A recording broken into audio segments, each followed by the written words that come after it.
রাফি বাবা 13 নম্বর ডালিটা দে তো। ওই কাকা, কি সাইকেল ঠিক করে দিছেন? চাকায় দিয়ে হাওয়া নাই, লিক হয়ে গেছে। তোমার সাইকেল না, তোমার কালকেই ঠিক করে দিলাম, ওই টাইমে তো ঠিক আছিল। হ্যাঁ, ওই টাইমে তো ঠিক আছিল, তাইলে একদিন পর কেন লিগা লিক হয়ে গেল? তুমি হয়তো বা কোনো উল্টা পাল্টা ভাবে চালাইছো, এই কারণে লিক হয়ে গেছে। আপনার মেয়ে কামই ভালো না, 150 টাকা দিছি, একদিনও সাইকেলটা ভালো করে চালাতে পারলাম না। আচ্ছা বাবা, তুমি সাইকেলটা রেখা যাও, টিউবটা মনে হয় নষ্ট হয়ে গেছে, আমি টিউবটা পাল্টাই দিমুনে। আমার দেখা কি আপনার বোকামো নয়? 150 টাকা দিয়ে দিনকার সাইকেলটা ঠিক করছি, একদিনও চালাতে পারলাম না। আবার আপনি এটা সাইকেল ঠিক করামু, আবার নতুন টিউব লাগামু, কবে না কবে ফাইটটা জায়গা, এটার কোনো গ্যারান্টি আছে? বাবা কাম করবো আমি, নতুন টিউব কি ফাইটে যাবো গা? তুমি নিশ্চিন্তায় থাকো, নতুন টিউব লাগাইলে 1-2 বছর যাইবো গা। দরকার নাই, আপনি 70 টাকা রাখেন আর 80 টাকা আমার ফেরত দেন। কি এর 80 টাকা বাবা? আর কি লিগা তোমার 80 টাকা ফেরত দিমু? আপনি মুরব্বী মানুষ দেখে এতক্ষণে কিছু কইতাছি না, আপনার জায়গা অন্য কেউ হইলে মুখের জায়গা আজ চলতো। এই মিয়া, আপনি আব্বারে কি কইলেন এটা? তোর বাপে কি করছে তুই দেখছো? আমার বাপে কি করছে আপনারে? আপনারে কি মারছে নাকি আপনারে কাটছে? কাম করলে কি কামে ভুল হয় না? এই বেটা, মাংনা কাম করাই, তোর বাপে ভালোভাবে করতে ভালো করবো, না পারলে না কইরা দিব। আব্বা কি খারাপ কাম করে কেউ কইতে পারবো? এই তোমরা বাপের থেকে 2-1 বার কাম করাইছো, হের কাম কি খারাপ? জিগান হে করে। এই বেটা, তুই এত কথা কসকে? যোগ্যতা ছাড়া মানুষ জন্মালে তেরা কথা কয় না, ওইটা আমি কি করতে মনটা চাই। আপনি কি করবেন? এই বেটা, তুই দেখতে চাস? হ্যাঁ, বাবা তুই দেখতে তুই চাস? রাফি বাবা তুই বল। আচ্ছা বাবা, তোমার সাইকেলটা আমি ঠিক করে দিতেছি, তুমি রাখা যাও। না, ওই কইছে না দেখতে চাইবো, আমি আর আইতাছি। আমরা এই জায়গায় কি করছে? তোর এই জায়গায় কোনো কথা কইতে কইছি? চুপ করে বল। আমরা এই জায়গায় কি করছে? তোর এই জায়গায় কোনো কথা কইতে কইছি? আব্বা চুপ, একদম চুপ। আচ্ছা বাবা, তুমি সাইকেলটা থুয়ে যাও, তোমার সাইকেল আমি ঠিক করে দিতেছি, কোনো টাকা লাগবো না। ভাই আসসালামু আলাইকুম। ওয়ালাইকুম আসসালাম। এই জায়গায় এত মানুষ, কিছু হইছে? না ভাই, কিছু হয় নাই, সাইকেলটা নষ্ট হইছে, সাইকেলটা ঠিক করতাছি। কই যাইতাছেন? ওই নদীর পারে বালু আইছে, চালানগুলো আনতে যাইতাছি। ভাই আপনি এত কষ্ট করে যাবেন কি লেগা? আমি সাইকেলটা ঠিক কইরা আমি যে চালানটি নিয়ে আহি। না, ওই জায়গায় আমারই যাইতে হইব, তরে দইব না। আর সোহেলের ভাইয়ের লগে তোর কি হইছে রে? 500 টাকা পাইতাম, 20-25 দিন ঘুরাইছে, এই কারণে চিল্লাচিল্লি করছি। এই 500 টাকার লেগা পুরো এলাকাটারে জানাইছোস? আমার তো চাইলে কি আমি তোর টাকা দিতাম না? ভাই এই 500 টাকা আপনার দ্বারা চামু, আপনি একজন সম্মানীয় মানুষ। ও, এখন যে তোর মান সম্মান নষ্ট করলি, লগে আমার মান সম্মানটাও নষ্ট করলি, তখন তোর মান সম্মানের চিন্তা কই আসছিল? ভাই ভুল হয়ে গেছে। এরপরের থেকে 500-1000 টাকার লেগে কারো লয়ে বাঁচবি না, টাকা লাগলে আমার তে চাবি। আচ্ছা ঠিক আছে ভাই। আর বেকার কয়দিন থাকবি?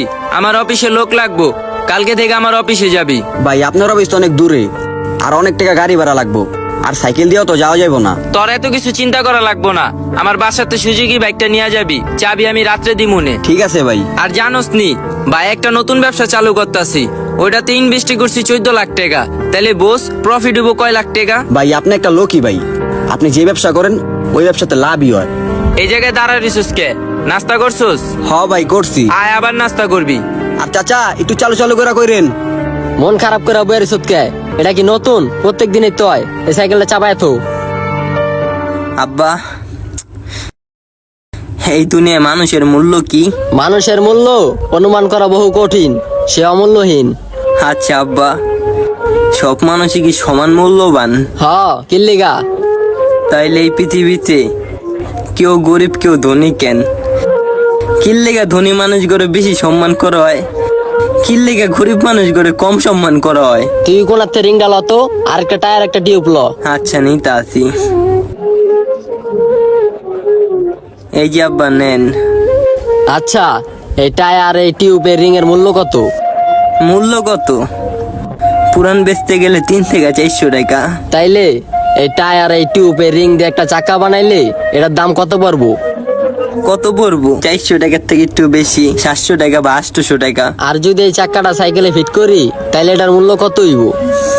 তখন তো এটার মূল্য অনেক বেশি হয়ে যাবো গা। একইভাবে একজন মানুষের মূল্য, সে এখন যেভাবে আছে এভাবে তার কোনো মূল্য নাই, বরং সে নিজেকে কিভাবে তৈরি করতে পারে তার ভিতরে তার মূল্য আছে।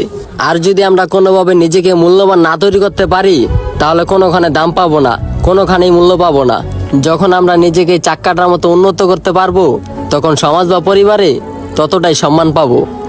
যেমন দেখ, এই টায়ারটা এই টিউবটা রিংটা যদি সম্পূর্ণ পরিপূর্ণ থাকতো, তাহলে এটার একটা মূল্য থাকতো। আর এখন এটা সম্পূর্ণ পরিপূর্ণ নাই, এই কারণেই এক একটা এক এক জায়গায় ফালানো থাকে। আর এখন এটা সম্পূর্ণ অমূল্যহীন। আমরাও যদি নিজেদেরকে সম্পূর্ণ পরিপূর্ণ করতে পারি, তাহলে সমাজে দাম পাবো। আর যদি তা না হয়, তাহলে এগুলোর মতো অমূল্যহীন হয়ে যাবো। ও আচ্ছা। আচ্ছা, এটি সরা তাইলে। প্রত্যেকটা মানুষের যদি অমূল্যহীন হয়ে থাকে তাহলে কেউ ধনী কেউ বড় লোক কেন, পার্থক্য একটি, সে নিজেকে ওরকম ভাবে তৈরি করতে পারতে। আপনার হাতে থাকার এই ফোনটার যদি আজকে ডিসপ্লে নষ্ট থাকতো তাহলে এই ফোনটার কোনো মূল্য থাকতো না। এই ফোনটার ডিসপ্লে ভালো আছে তাই সে আজ মূল্যহীন। একটা চেয়ারম্যানকে পুরো এলাকাবাসী সম্মান করে, কারণ সে সাধারণ জায়গা থেকে সে একজন চেয়ারম্যান হয়ে নিজেকে মূল্যহীন ভাবে গড়ে তুলছে।